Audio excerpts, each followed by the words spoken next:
제가 그 몇 가지 패턴에 있어서 일단 기본적으로 추세선이라는 걸 긋는 법을 알려드릴게요. 추세선은 그냥 고점과 고점을 이어주면 돼요. 그냥 두 개만 모이면 추세가 하나가 완성됩니다. 예를 들어서 15분봉 보든 3분 봉 보든 상관없어요. 근데 일단 장기적인 추세를 보려면 30분이나 1시간 정도 봐야 되는데 30분 봉 한번 볼게요. 30분 봉으로 고점과 고점을 이어줄게요. 이어주고 그럼 저점과 저점을 이어볼게요. 여기서는 크게 추세가 안 보이죠. 그러면 이게 추세가 그었을 때 두 개, 세 개 닿는 부분이 보일 거거든요. 이를테면 이렇게 그어볼게요. 자, 이게 추세가 닿는 부분이 많을수록 추세선의 신뢰도가 높아진다 그랬죠. 지금 여기 보면은 큰 상승이 한번 나오고 큰 상승이 나오고 조정이 있다가 돌파를 시도를 하죠. 여기서 상승을 하려고 했는데 실패하고 하면서 좀 깊게 조정이 들어갑니다. 근데 여기서 들어갈 때는 어떤 패턴을 가지고 있나요? 상방에서 볼 때는 여기도 닿고 여기도 닿고 여기도 닿고 여기도 닿았어요. 그러면은 이 선은 강한 저항으로 볼 수가 있어요. 이 선을 뚫었을 때는 강한 상승이 나올 수 있지만 이 선을 못 뚫게 되면 계속 이 추세를 따라서 하방으로 이탈할 수가 있거든요. 그런데 여기까지는 일단 현재 디센딩 트라이앵글의 형태를 보여주고 있습니다. 여기서 보면은 뭐 이것도 뭐 해야 되지 않냐, 뭐 이것도 해야 되는 거 아니에요? 라고 할 수 있는데 이것까지 해도 되고 안 해도 돼요. 근데 여기서 보면 신뢰도 높은 선이 어떤 선이 있어요? 지금 이 선 같은 경우에 한 번 닿았고 두 번 닿았고 세 번 닿았죠. 그러면은 얘가 흐르더라도 아마 이때가 비트코인이 흐르면서 여기까지 떨어지고 했을 거예요. 이때가 엄청난 하락이 나왔던 걸로 기억하는데 비트가 흘러도 지켜주는 선이 이 선이고 그 다음으로 지켜주는 선이 이 선이었던 거예요. 여기 보시면은 이 선을 따라서 계속 수렴을 하죠. 위에 닿고 밑에 닿고 위에 닿고 밑에 닿고. 그러면 우리가 그릴 때 비트가 흘러서 어느 정도 이탈한 거는 봐줄 수 있는 거예요. 그 정도는 시적 허용으로 넘어가 줄 수 있고, 그렇다면 기준은 이 안정적일 때 비트가 횡보하고 있는 상황에 정상적인 상태에서 고점과 고점을 지켜주는지 저점을 지켜주는지에 이 수렴의 끝은 항상 강한 상승이나 강한 하락이 나옵니다. 여기서 보면은 강한 하락이 나왔죠. 강한 하락이 나왔어요. 근데 이 하락은 뭐와 같아요? 비슷한 게 이쪽 상승과 비슷하죠. 그래서 제가 항상 말씀드리는 게 급등에는 급락이 비슷한 기울기로 찾아온다라고 말씀드리는 게 이런 부분이거든요. 이게 비정상적인 상승을 한 거예요. 여기서 이미. 그러니까 다시 자리 찾아오는 모습 보여줄 수 있고, 이런 식으로 여기서 하방이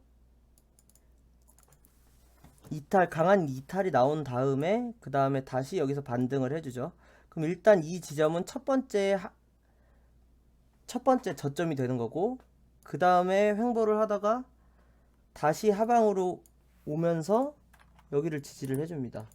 그러면 이게 하단 지지를 그을 때는 저점이 두 개 있으면 그을 수 있다 그랬죠. 그럼 여기에서 저점과 여기에서 고점이 만나는 이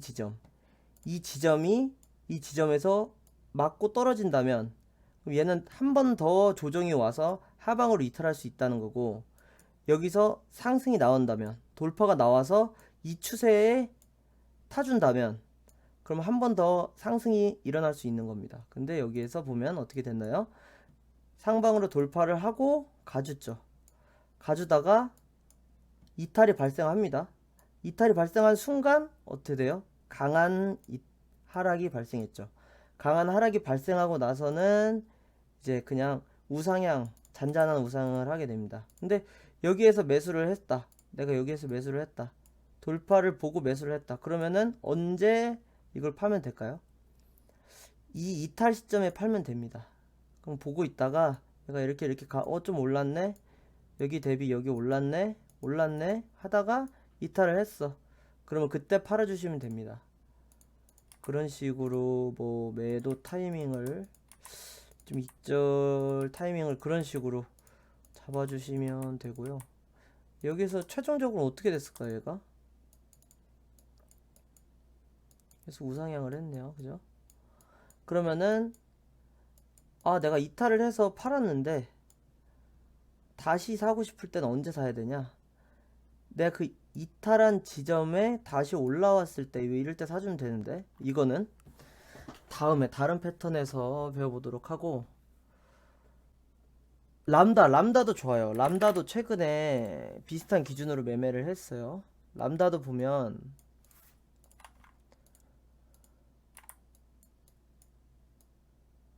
람다도 자 고점 여기서 만나지죠. 고점. 그럼 예를 들어서 지금 차트가 여기까지밖에 없다고 치고 난 이 고점 두 개로 그림을 그릴 거야 라고 생각하시면 여기 고점과 여기 고점을 이어주는 선을 그으면 되겠죠. 여기서 그리고 여기까지 진행됐다면 아마 저점은 여기 뭐 이런 쪽 이 정도로 그렸을 거예요. 여기까지면. 근데 조금 더 차트가 오니까 어때요? 여기 저점을 이탈했죠? 이탈했으면 얘는 새로운 저점이 될 수 있는 거예요. 근데 만약 이때 뭐 유난히 큰 비트의 하락이 있었다 뭐 그랬을 때는 커플링 돼서 내려가는 거기 때문에 조금은 무시하셔도 되고, 그랬을 때 여기서 지지 나오고 반등이 나왔어요. 그러면은 내가 여기까지 갔을 때 무슨 생각을 하겠어요? 이거 맞고 내려올 수도 있겠는데 이 생각을 할 수가 있는 겁니다. 그래서 결과적으로 어떻게 됐죠? 맞고 내려왔죠. 그리고 어떻게 됐나요? 하방으로 아예 이탈을 해버렸습니다. 그러면은 여기에서 매수 타점이 나오나요? 안 나오죠. 이런 건 매수 타점이 안 나온 거예요. 근데 얘를 보고 이런 우상향 하면서 삼각 수렴하는 패턴을 왜 보고 있고 기억을 하고 관심 종목에 왜 넣어야 되냐면, 오늘 만약에 25일이 넘어가는 이때까지는 매수 타점이 안 나왔죠. 이거 어디까지 꽂힐지 모르는데 여기서 사시면 안 되고요. 안 나왔는데 이거를 보고 있다 보면 뭐 어떤 게 나왔어요? 이 추세를 위로 뚫어주는 상승이 나왔죠. 그럼 이때 시간 볼까요? 우리가 살 수 있었나? 깨 있었나? 7시면은 사기가 힘들었겠네. 어쨌든 이런 시그널이 나옵니다. 그럼 우리가 돌파할 때 매수 타점은 언제로 잡아야 되나요? 얘를 상승 저항을 뚫어줄 때, 혹은 하단 지지가 이탈하는 순간 얘는 저항으로 바뀌거든요. 저항을 돌파하는 순간 얘는 또 지지로 바뀝니다. 그런 식의 구조를 기본적으로 다 갖고 있어요. 모든 차트가 뭐 100%라고 할 순 없지만 여기서도 보면은 얘가 일단 저항에 막혀서 박스권으로 우상향을 하고 있다가 여기서 한번 돌파가 나오고 그 다음에 여기서 강한 돌파가 나왔습니다. 그러면 이때가 매수 타점이겠죠. 돌파가 나오는 이 시점. 왜냐? 난 여기서 이탈했기 때문에 하방으로 내려갈 거다라고 생각을 했는데 여기서 우상향을 천천히 해주다가 여기서 강한 돌파가 나왔기 때문에 그 다음은 어떻게 됐나요? 결과가 강한 상승, 거래량이 터지면서 강한 상승 나왔죠. 그래서 이게 어디까지 갔어요? 이게 여기까지 갔습니다. 그리고 뭐 지금은 여기에서 잠시 수렴이 있었고, 수렴이 있고 나서 또 어떻게 됐어요? 수렴의 끝엔 뭐가 있다? 강한 상승이나 강한 하락이 있다. 여기서 어떻게 됐어요? 강한 상승이 나왔죠.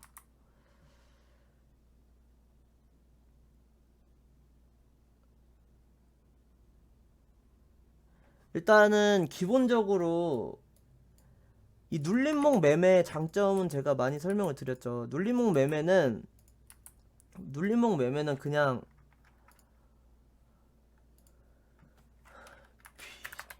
비트코인, 캐시, 리퍼리움, 스토리지 볼까요?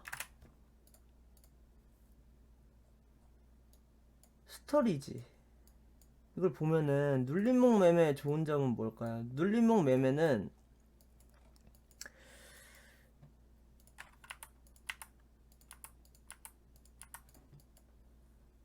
일단은 하락했을 때 큰 손해가 없다. 그게 장점입니다. 만약에 내가 여기서 뭐 수렴이 이런 식으로 하는 게 있다고 봅시다. 이렇게 이런 식으로 하고 있어요. 이런 식으로 하고 있는데 매수를 만약에 이때 돌파를 할 거라고 생각하고 이때 했어요. 조금 약간 돌파를 하는 걸 보고 했는데도 이런 식으로 이제 이탈이 나와서 하방으로 가는 경우가 있거든요. 이렇게 되면 내가 이 이탈점을 볼 때까지 이미 이만큼의 손해가 발생을 해버립니다. 여기서. 근데 이거는 수렴 돌파 매매를 할 땐 이런 리스크는 어쩔 수 없이 가져가야 되는 부분이에요. 근데 수렴 돌파 매매를 하는 이유는 이렇게 정삼각형을 만들고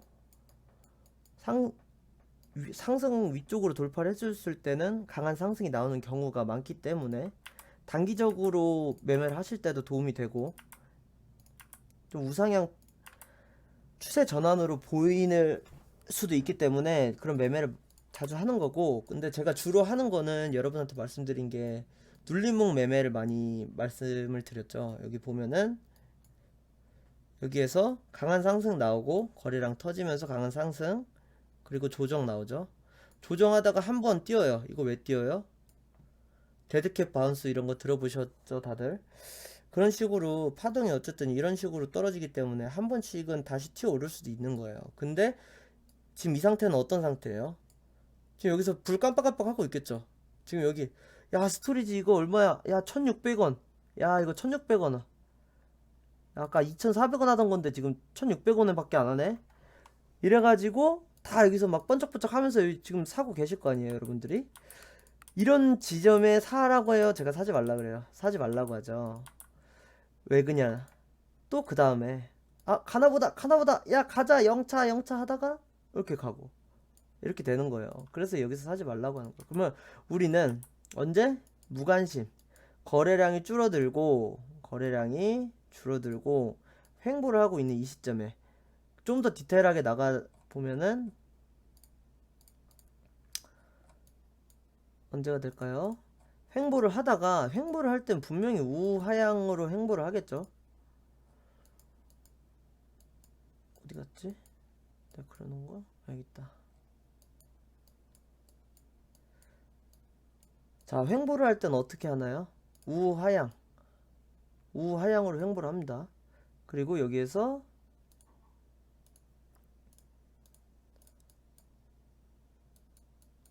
이동평균선이 이런 식으로 계속 우하향을 하면서 움직이고 있죠.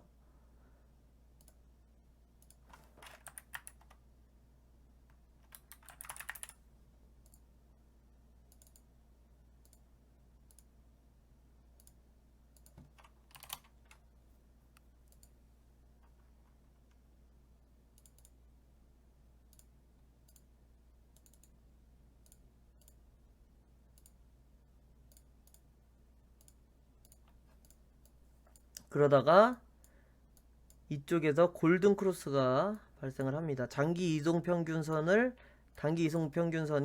돌파하는 골든 크로스가 발생하고 강한 상승이 한번 나왔죠. 근데 이때 사셔도 늦지가 않아요. 이때 사셔도 늦지 않은데 우리는 언제 사나? 이때 한 번에 갈 수도 있어요. 근데 그러면은 보내주는 거예요. 그냥 보내주고 만약에 이때 사실 분들은 이때 사셔도 되지만 한번 갔다가 눌렸을 때 이때 한 번 더 돌파를 해준지가 중요하거든요. 왜냐면 기술적 반등 말씀하셨는데 올라갔다가 다시 떨어질 수도 있거든요. 그래가지고 이런 차트는 골든 크로스가 나오고 나서 이동평균선에 골든 크로스가 나오고 나서 매수를 하시면 그 횡보 타이밍에 사셔도 횡보하는 구간에 사셔도 조금 덜 기다리셔도 된다. 그래서 여기서 분명 우하향 하던 차트가 골든 크로스가 나오고 나서 어떻게 됐죠? 우상향으로 가다가 거래량 터지면서 강한 상승. 그러면은 제 말 듣고 여기서 눌림목에 매수하신 분들은 이때 매수 안 하시고, 물론 이때 매수했어도 탈출기에 나오고 강한 상승, 뭐 여기에서 2,400원이었으니까 18% 드셨겠죠. 근데 이때 산 사람들은 몇 프로 꼭대기에서 샀어도 50% 먹는 거예요. 왜 눌림목 매매를 하는지 자, 그래서 제가 최근에 이 종목을 매수를 했습니다. 매수를 했는데, 매수를 왜 했을까요? 왜 했는지 봅시다. 이쪽에서 보면 횡보를 하고 있어요. 이거는 뭐 수렴이라고 보기는 뭐 단기적으로 여기서 수렴이라고 볼 수 있지만, 저는 이걸 횡보를 하고 있다고 봤습니다. 횡보를 하고 있다고 봤고, 횡보를 하던 도중에 어떻게 됐죠? 우하향 하던 차트가 우상향으로 가는 척을 하다 말다 하고 있어요. 그럼 이때 저는 이때 이게 완전히 상향 추세로 돌아설 때 이때 매수를 했습니다. 지금은 뭐 강한 상승 이후에 약수익권에 있는데, 그랬을 때 이 종목은 지금 사도 될까요? 안 될까요? 이 종목은 지금 사도 될까요? 안 될까요?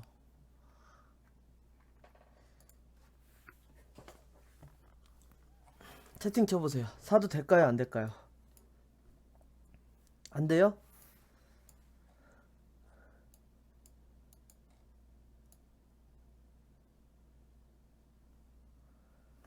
하루 기다려. 됩니다. 안 돼요. 됩니다. 저는 제가 봤을 때는 나쁘지 않은 것 같아요. 나쁘지 않은데, 우리 아까 뭐라 그랬죠? 상승 추세로 완전히 갔다는 포지션이 그 시그널이 나오려면 여기서 이미 한번 나온 걸로 보였는데 눌렸죠. 눌려서 다시 횡보를 하고 있어요.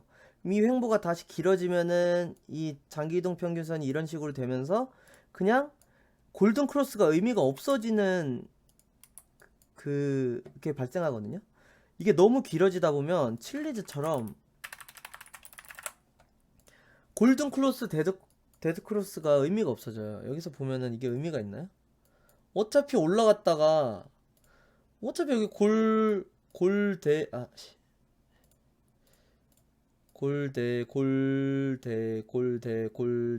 이게 의미가 있나요?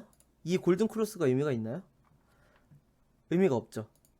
이런 거 의미가 없는 선이기 때문에 이렇게 횡보가 너무 길어졌을 때 받는 골든 크로스는 거의 골든 크로스가 의미가 없는 거고, 여기 같은 경우에는 만약에 내일 한 번에 상승이 또 나와준다면 얘를 어느 정도 상승 추세의 전환으로 단기적으로 볼 수가 있기 때문에 여기서 매수를 하셔도, 지금 예를 들어서 지금 매수를 한다. 아, 나 내일이 상승 나올 것 같아 하고 지금 매수를 한다. 그래도 돼. 그러려면 손절가는 어디? 이 횡보의 저점 뭐 요 정도나 뭐 좀 더 길게 보고 싶다 나는. 그러면 여기까지는 잡아도 되겠죠. 그러면 여기에 손절가가 길게 잡으면 15% 크다. 그럼 나는 단기적으로 볼래 하면은 6% 정도. 좀 더 되겠네요. 8% 정도.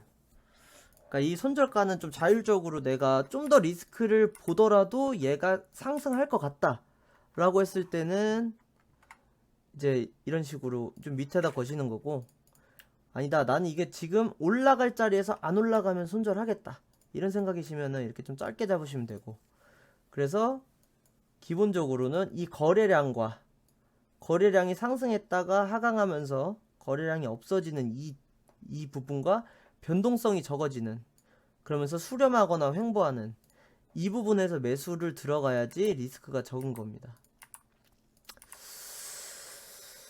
조금 이해가 되시나요?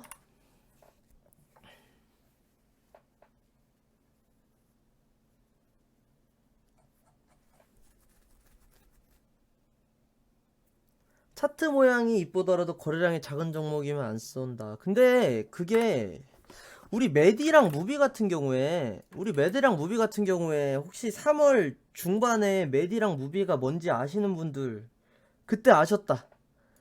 알았다 1, 몰랐다 2. 알았다 1, 몰랐다 2. 3월 중반이에요. 아시는 분들이 많았네. 메디나 무비. 몰랐던 분들도 많으시죠. 근데 지금은 다 알죠. 무비랑 메디 그때 몰랐던 분들도 지금 다 아시죠. 100원에 매도했다고요? 부비를? 아, 메디를. 이때 거래량이 얼마나 적었냐면 그냥 1분에 1분에 그냥 거래가 없었어요. 이때 그냥 거의 그냥 죽어 있었어요. 심장이 뛰지 않는 상태였어요. 13원 이때. 이때는 심장이 안 뛰고 있었어요. 심장이 안 뛰고 있었단 말이에요. 근데 지금은 이 종목을 모르시는 분들이 없잖아요. 그리고 거래대금 탑도 찍었죠. 거래대금 탑을 어떻게 찍었을까 얘가? 결국에 거래대금이 많은 놈이 올라가는 게 아니라 올라가다 보면 껌뻑껌뻑 하고 상승률, 야 이거 상승률 이거 높네, 나 이거 타야 되겠다 하면서 거래량 생기고, 그렇게 죽는 사람도 생기고 버는 사람도 생기고 하면서 거래 대금이 터지는 겁니다. 그러니까 이게 약간 다시 보실 게, 근데 계속 많은 것도 있어요. 예를 들어서 또 나오는데 칠리즈는 어때요? 뭐 요즘에는 그냥 죽었죠. 뭐 죽어 있는 상태인데, 죽어 있는데도 얘는 거래 대금이 높아요. 거래 대금이 얘가 뭐 3월 초에는 이때는 뭐 계속 1등이었고, 그 다음에 이 횡보장에서도 얘는 계속 거래대금이 높았어요. 그 지금도 높죠. 우리 무비 메디가 더 관심 있는데 칠리즈 아무도 관심 없는데 칠리즈 거래대금 높잖아요. 어? 그러니까 이렇게 거래대금이 유지되는 종목도 있지만 거래대금이 없다고 해서 안 가는 건 또 아니다. 뭐 이렇게 볼 수가 있겠죠. 그래서 일봉으로 보면 우리가 메디를 언제 살 수 있었을까요? 이때 살 수 있었겠죠. 강한 상승 이후에 이때 거래량이 어때요? 뭐 없죠. 그냥 여기서 강한 상승 터지고 나서 거래량이 없죠. 거래량이 없으면 뭐다? 매수다. 매수해야 된다. 그래서 이때 거래량이 없던 날을 봅시다. 거래량이 계속 없고 횡보를 좀 오래 했죠, 메디가. 그러면서 DID 신원증명 백신 여권 이런 것 때문에 뜨기 시작했는데, 이때 만약에 매수를 해서 이때 좀 지루하더라도 이때 매수를 하는 거예요. 근데 여기서 뭐가 있었어요? 디센딩 트라이앵글이 있었죠. 여기서 저점이 낮아지고 고점이 낮아지고 저점은 유지되는, 이런 경우에는 일방적으로 하방으로 내릴 꽂을 가능성이 높다고 보는데, 뭐 여기서는 뭐 단기적으로 횡보를 하고 있었다라고 볼 수도 있겠죠. 그래서 수렴을 하다가 박스권에서 횡보를 하던 시기였죠. 이때는 뭐 하루 변동성이 3%, 뿔마 2% 정도밖에 안 되는 변동성을 보여줬던 거예요, 이때는. 그러면은 다들 이때 사셨겠어요? 이때 뭐 메디 블록 차트 클릭도 안 했을 거야, 이때는. 클릭도 안 하다가 이때 살짝 올라오면서 거래량 살짝 터지잖아. 살짝 터지고, 야 메디가 이거 하루에 얼마가 올랐어? 야 이거 메디 블록이라는 게 있었는지도 몰랐는데, 야 11%가 올랐네? 야 15%가 올랐네? 하면서 다음날 더 들어오는 거예요, 거래 대금이. 근데 이때는 뭐 이슈도 있었지만 호재도 있었지만, 이런 거는 이런 시그널을 보고 이때 매수를 했으면 기다려야 되겠지. 오래 기다려야 되지. 근데 이 시그널을 보고, 이 돌파를 하는 시그널을 보고 들어온다면 이때 들어와서 얼마 안 기다려서 어떤 일이 생겼어요? 미칠 듯한 파멸적인 상승이 일어났습니다. 실제로 제가 이때 매수를 했고요. 이때 매수를 했고 여기서 팔았습니다. 여기서 팔았습니다. 마음이 너무 아프죠. 여기서 팔았는데 뭐 자기의 소신을 갖고 매매를 했을 때는 후회하면 안 됩니다. 그래서 이런 거 이때도 근데 한번 상승이 나오고 난 다음이었어요. 그러니까 다 어느 정도 알았을 거예요. 이때 상승이 한번 나왔기 때문에 메디라는 애가 힘이 그래도 어느 정도 있는 애구나 라는 거를 어느 정도 알고 계신 분들이 있으셨을 텐데, 이때까지는 안 보셨던 거지. 그래서 이때 드신 분도 있고 안 드신 분도 있으실 텐데, 뭐 이런 시그널을 보고 사면은 기다리는 시간을 최소로 할 수 있습니다. 지금 메디 사도 될까요? 지금 메디 사도 될까요?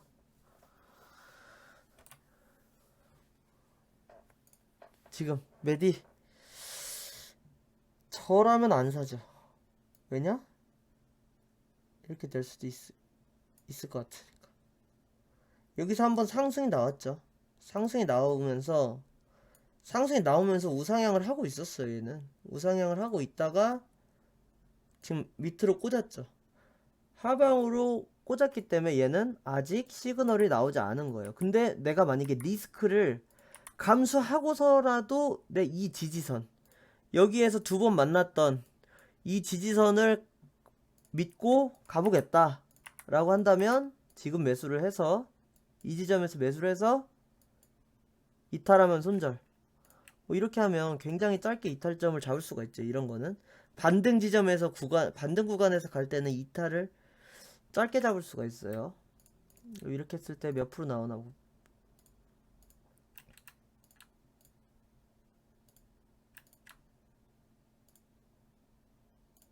5% 정도. 지금 들어가시면 마이너스 4% 정도의 것이고, 여기에서 나가면 못 먹겠다, 그렇게 들어가셔도 되고, 아니면 이런 식으로 짚고 올라가서 이동평균선이 이렇게 되는 이 골든 크로스를 넘을 때, 이때 매수를 하면은 뭐 이렇게 바로 쏘면 뭐 좀 이걸 보고 있긴 힘들겠지만, 이때 매수를 하셔도 그렇게 큰 시세 차이 없이, 리스크는 적지만 시세 차이는 크지 않은 위치에서 매수를 할 수가 있습니다. 이런 거 보고 어떻게 될 것 같나요? 물어보시잖아요. 이런 거 어떻게 될까요? 오를까요? 오를까요? 안 오를까요? 저도 모르죠. 잘 알 수가 없습니다. 그거는. 근데 추측을 해보는 거예요. 여기서 이렇게 될까요? 이렇게 뚫고 일로 갈까요? 단기적으로 큰 상승이 나왔으니까 얘가 힘이 남아있다면 위로 한 번 더 뚫어줄 거고, 그럼 우상향으로 좀 더 이어갈 수도 있고, 힘이 끝났다면 지금 이 하방으로 이탈해서 여기서 또 횡보할 가능성이 높아 보입니다. 근데 이런 거는 시간이 얼마 정도예요? 시간이 14시간밖에 안 됐죠. 14시간 동안에 얘가 보여줬던 그렸던 이 차트들이 얼마나 신뢰성이 있을까요? 아까 5일 동안 횡보하는 걸 뚫어주는 거랑 그냥 10시간 만에 이 가격대를 형성해서 이걸 뚫어주는 거랑 힘이 같겠어요? 5일 동안 횡보하던 거를 뚫어줄 때는 그만큼 5일 동안 여기서 매수가 되고, 얘는 이건 못 뚫어 라고 생각하는 사람들이 많은 거예요. 근데 이거를 뚫어줬을 때는 야, 이거 진짜 가나 보다, 야, 이거 진짜 간다 하고 이렇게 가는 경우가 많기 때문에, 횡보를 오래 하면 오래 할수록 상승할 때는 강한 상승을 보여준다는 거. 그래서 디카르고도 비슷한 패턴이죠. 디카르고는 근데 장기 추세가 사실 깨진 적은 없다고 저는 봤는데, 디카르고 이때 막 990층 막 800층 막 있으셨죠. 800층에 물린 분 계시고, 뭐 여기 뭐 600층에 물린 분도 계시고, 뭐 손절을 하셨는지 모르겠는데 뭐 많이 계실 텐데, 얘 같은 경우에는 일봉으로 그려볼게요. 일봉으로 그리면 이 하단 추세에서 이어서 그려보면 4시간 봉으로 해도 보이거든요. 이게 하단 추세를 이어서 보면 반등이 필요한 시점에 반등이 나와줬어요. 우리가 디카르고는 그렇게 생각을 하시죠. 다들 뭐 카카오 호재 때문에 호재 비모로 올라갔다가 날아갔다, 얘는 끝났다, 그렇게 알고 계셨죠? 근데 우하향을 했어요. 근데 어떻게 됐어요? 여기서 골든 크로스가 나와주면서 이때 322원. 자, 322원. 여기가 제 평단입니다, 여러분. 자, 이때 구매를 했어요.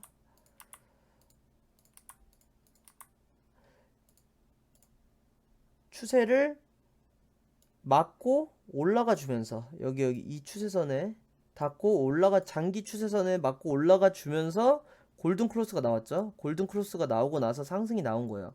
그럼 얘는 계속 볼 수 있는 겁니다. 언제까지? 이 추세가 깨지기 전까지.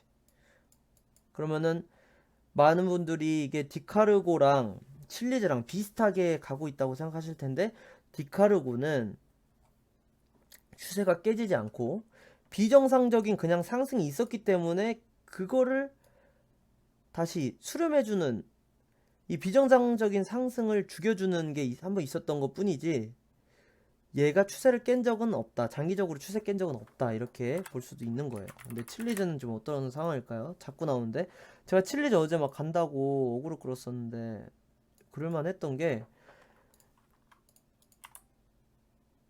이것까지만 하고 종목 말씀하신 거 한번 봐드릴게요. 여기서 어디 쪽에 강한 저항이 있었나요? 계속 600, 첫 번째 저항이 650선. 650선을 못 넘었어요. 여기서 보면 몇 번 못 넘었어요? 한 번, 두 번, 한 번 넘었다가 떨어졌고, 세 번. 뭐 이거는 넘은 걸로 보고, 계속 요 근처에서 걸리죠? 계속 걸리죠. 그러면은 여기에는 보이지 않는 벽이 있는 겁니다. 여기에. 결계가 여기 있는 거야. 결계. 그럼 결계를 그려주는 거예요. 여기서 그려줄 때는 수평선. 결계 딱 그리면, 야, 결계가 이어지죠? 그럼 이걸 이었을 때, 이거를 뚫었을 때, 그럼 여기서 몇 개 뚫었잖아. 이거를 뚫었을 때 강한 상승이 나올 수 있다, 이 시그널을 볼 수 있는데, 이걸 뚫었음에도 못 간 적이 있었단 말이에요. 그럼 이때는 또 뭘 봐야 돼? 그 위에 결계가 또 2차 결계가 어디인지 보는 겁니다. 2차 저항. 2차 저항이 어디 있나 볼까요? 2차 저항은 뭐 여기쯤 있다고 좀 봤어요. 여기 쪽에서 이쪽에서 만나고 이쪽에서 만나고. 그래서 2차 저항은 667원 정도로 봤습니다. 그런데 여기서 보면은 거래량이 우리가 보던 거래량이 아니죠. 보면 어때요? 이렇게 큰 상승이 나왔을 때 터지던 거래량만큼 비교도 안 되는, 비교는 좀 되나요?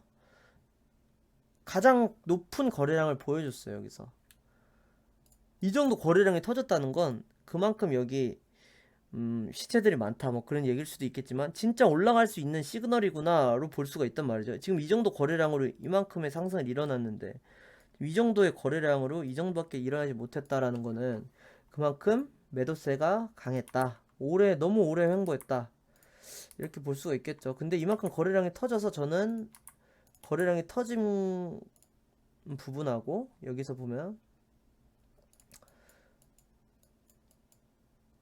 이걸 보고 얘가 떨어질 거라고 예측을 할 수 있을까요? 여기까지 보고 너무 이쁘게 올라가죠. 물론 조정이 있겠지. 근데 제가 뭐라고 말씀드렸어요? 저항은 돌파 시 지지가 된다라고 말씀드렸죠. 자, 저항 돌파하고 일봉봉으로 바꿔요. 일봉봉으로 보면 더 재밌는데,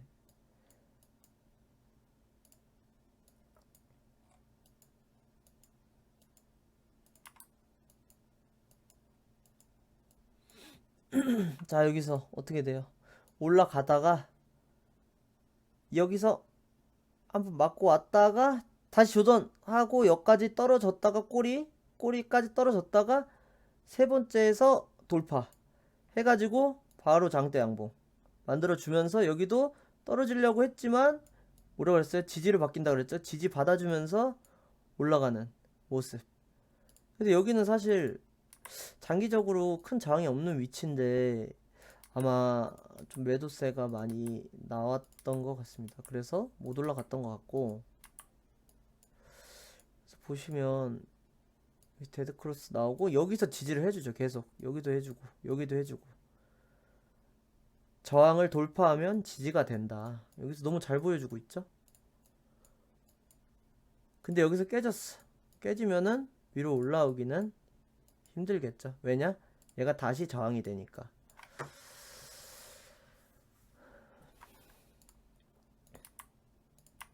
신기하지 않나요? 저항이 지지가 되고 지지가 저항이 되는 이 구조가. 어제는 쟤만 뚫으면 된다고 생각했는데 오늘은 그 놈이 나를 지켜주는 지지선이 되기도 하는 겁니다.